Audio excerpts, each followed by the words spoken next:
Hey guys, how's it going? Like Butter here, and today I want to show you my tank DPS build that I used to beat the raid 4 times in one day, and also the build that I used to clear solo content, and it has actually been pretty good. There's a small amount of changes I would make, but for right now, it's actually crazy how well this build is working out, and it's something that I built after the raid came out.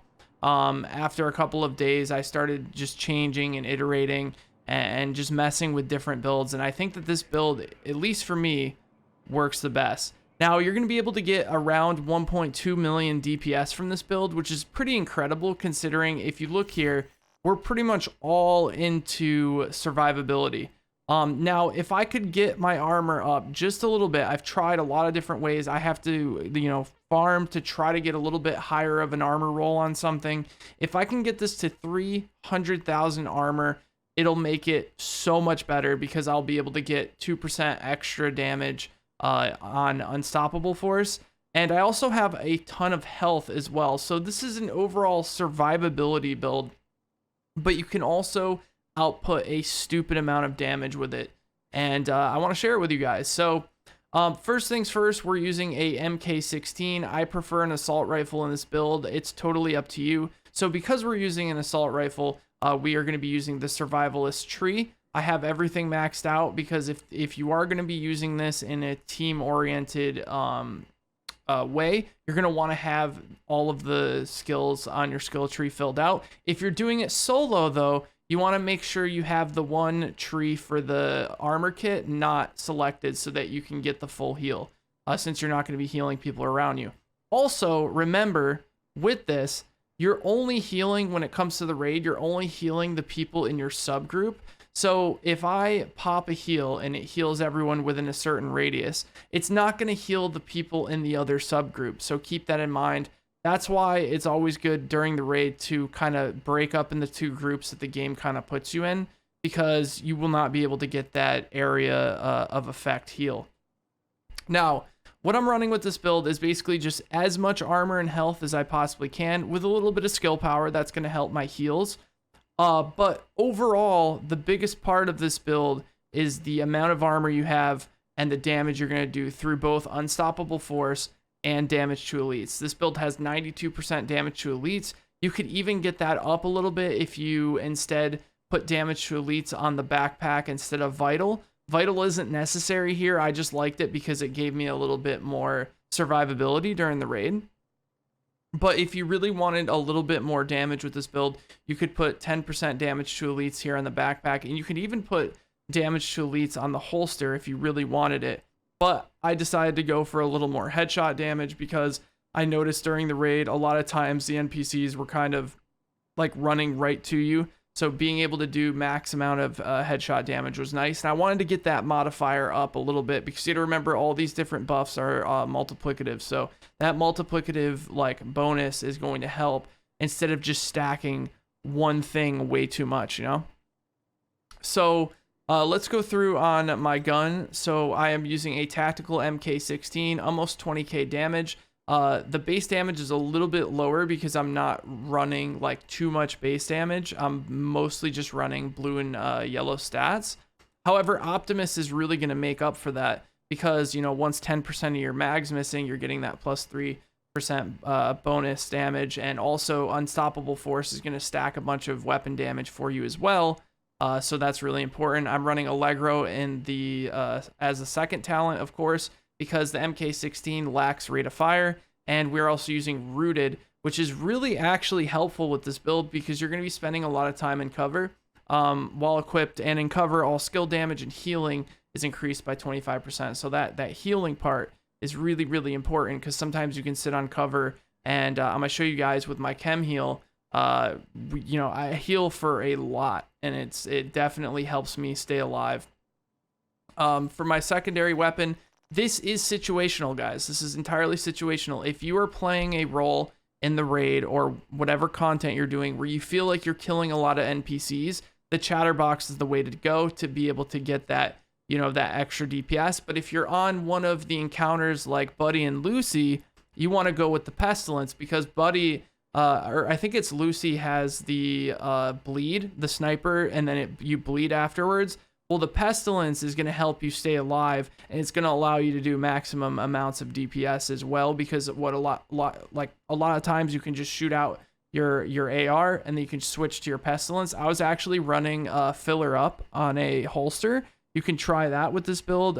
It worked really well, but I actually prefer this version of the build a little bit more because it's not only for the raid, it works for pretty much everything.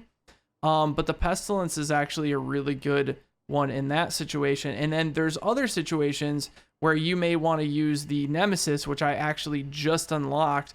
But if you are going to use the nemesis, then on your main weapon, I would highly suggest like doing more of a rifle build.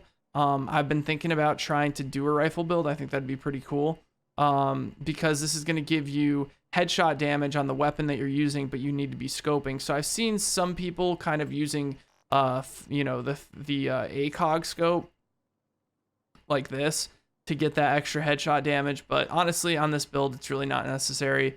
So what I'm running for attachments is I'm running the hollow sight for damage to elites. There's actually two versions of this that give you damage to elites, I believe, unless they changed it. Let's see, I thought two of them gave you damage to elites. I could be wrong, but anyways, yeah, so hollow sight.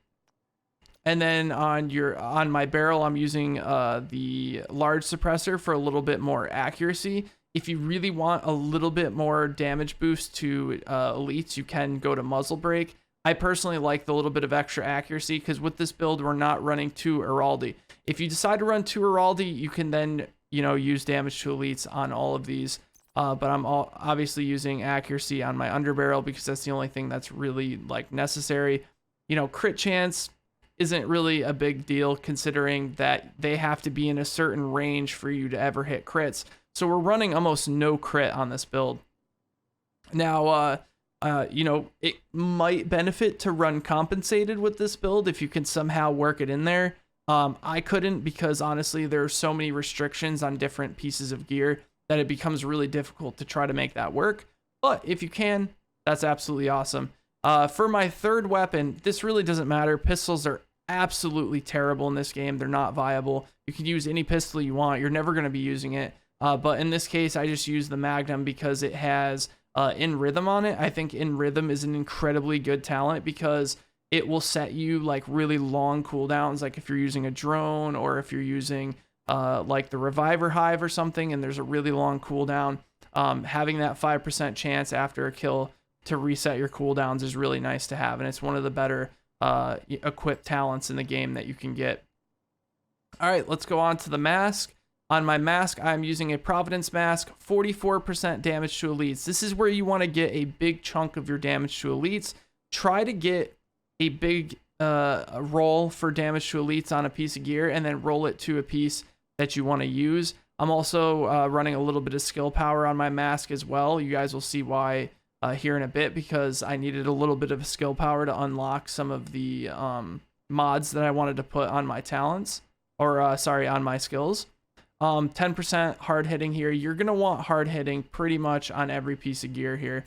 Let's go to the chest piece. I'm using a Fenris group chest piece with 30,000 armor, 4.5% weapon damage, and 19,900 health.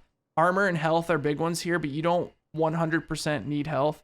If you wanted to get like, a yellow stat here to get a little more skill power, you could do that. Unstoppable force is a very important one because obviously that's why you're stacking so much armor. For every 25,000 armor, you're getting plus 2% weapon damage. So you can see why I really need that to find a way to get that 280 armor to get me to that 300,000, because I'm basically missing out, on 2% weapon damage. But eventually I'll figure out a way to get that to 300,000. And defensive mod here with 7,000 health, a little bit of armor on kill, and a little bit of extra incoming healing for the raid specifically. If you wanted to switch this out for something else, you could. Let me see if there's any other mods that I could really put on here. See, like there's none for these that will give you armor. But so I just went with whatever gave me health, and the incoming healing really helps for the raid because a lot of people are going to be trying to give you heals and stuff. But if you can find a better option there, be sure to do that. Now, I am running 2 Fenris group. Now, the reason I'm running 2 Fenris is because most of the damage from the raid and the challenging content in this game comes from elites. The 10% protection from elites actually helps a huge amount when you're being shot by multiple drones. In the last part of the raid, there's one part where the boss like kind of opens up and just like uses a bunch of drones to kind of just laser you. Well, the idea is this is going to give you that survivability that you need to be able to keep getting resets on the drones that you kill to allow you to do more damage. And that's going to help out a huge amount with your survivability. And for my backpack, I am using a Murakami, which is the plus 8% health. I decided that because I had high health rolls on a lot of my gear, this really did help out. I am running a utility, 125 skill power, 286 turret skill power, which obviously does nothing, and 136 chem launcher skill power. So the ideal situation here would be to get skill power roll, and then you would want chem launcher and drone skill power. We are running 15% total armor on my backpack, which is good because we're stacking armor, and then 5,351 armor here, and then a 4% crit chance roll, which obviously this could be better. Obviously you don't want to stack crit chance. If I could get weapon damage here, that would be the ideal situation. If weapon damage can even roll on backpacks, I think it can. And then vital here, if I really could choose, I might, instead of having vital, I might consider putting a hard hitting here for a little bit more damage to elites. But overall, it's a pretty good roll just because it gives me more survivability. And then efficient is really important for the raid because they really stick it to you on armor kits. You only get 2, and being able to have a 50% chance to not consume an armor kit, because remember, with this build, you're going to be healing a lot of your teammates because you'll be using your meds and getting that AoE heal. Super important to get efficient on your backpack there if you can. On my gloves, I am using Hila Guard, I believe that's how you say it, which has health and assault rifle damage. Remember, you want to stack that assault rifle damage so that you can get that weapon damage up as high as possible. Damage to elites, of course. I'm using a utility mod that gives me increased skill power, 1% increased confused duration, 1.5% bleed damage, which these 2 stats are pretty much completely useless, but that's kind of just how the utility mods go. It's really hard to find like decent utility mods. And then for my knee pads, I am running Hila Guard, which is 11% total armor, 10% damage to elites, 10,000 health on the defensive protocol resilience mod, and also the defensive system mod here as well, which is giving me armor, 3.5% total armor. On this build, you want to get percentage armor as much as you can because remember, it's multiplicative. So, every percentage of armor that you get is going to max out the rolls on all of your gear. And the 3% protection from elites, which is going to bring me up to 13% protection from elites, which is going to allow you to take a lot more damage. So, definitely good there, in my opinion, to get a little bit more protection from elites. And that's pretty much it on my, so I'm using, let me just show you guys here.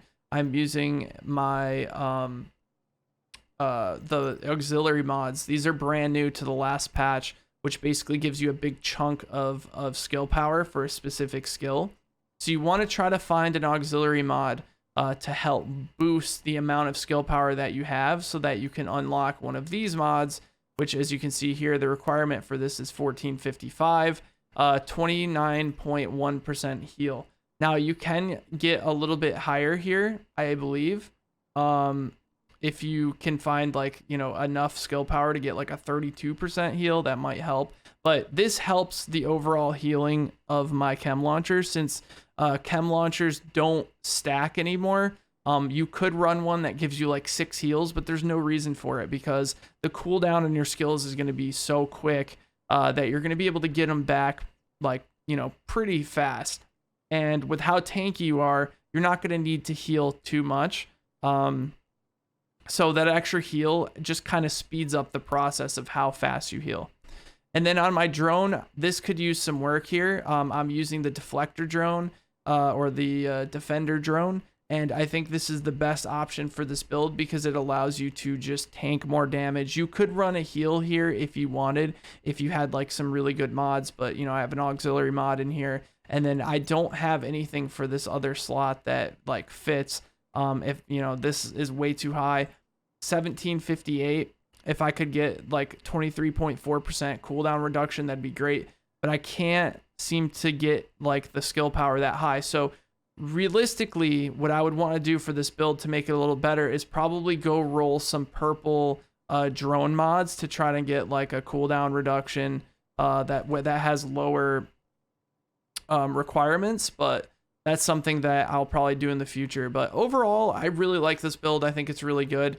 Hopefully you guys enjoy it. I'm going to show some clips here just to show you that the DPS is around like 1.2 to 1.3 million. And overall, it's actually like pretty decent for clearing hardcore content. And I'm pretty proud of it. And hopefully you guys enjoyed the video. If you did, be sure to drop the video a like. Let me know what you guys think in the comments below. And I will talk to you in the next one. Take care, everybody.